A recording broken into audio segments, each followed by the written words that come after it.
कमी वाटत आहे? बघा, नशेमुळे कोणाचाच फायदा झाला असं कधी ऐकलं आहे का तुम्ही? पण नशा काही केलं पाहिजे का माणसांनी?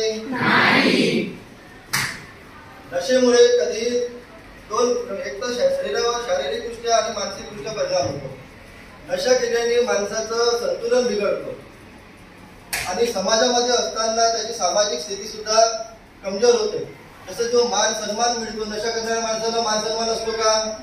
त्याच्याकडे दृष्टी पाहण्याचा लोकांचा दृष्टिकोन सुद्धा वेगळा असतो. जर आपण चांगलं वागलो, चांगलं राहिलो, नशा नाही केलं तर आपल्या कुटुंबाचा, समाजाचा आणि राष्ट्राचा सुद्धा विकास होईल.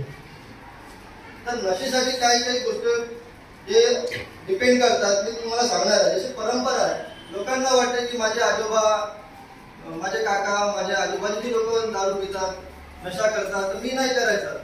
अशा पद्धतीची आता एक परंपरा सुरू झाली आहे. ती पितात म्हणून आपण पिलं पाहिजे, ती योग्य आहे का? आणि समवयस्काचा अभाव, जसं एखादा नशा करताय त्याला आपण सुचवलं पाहिजे की बाबा नशा नको करू.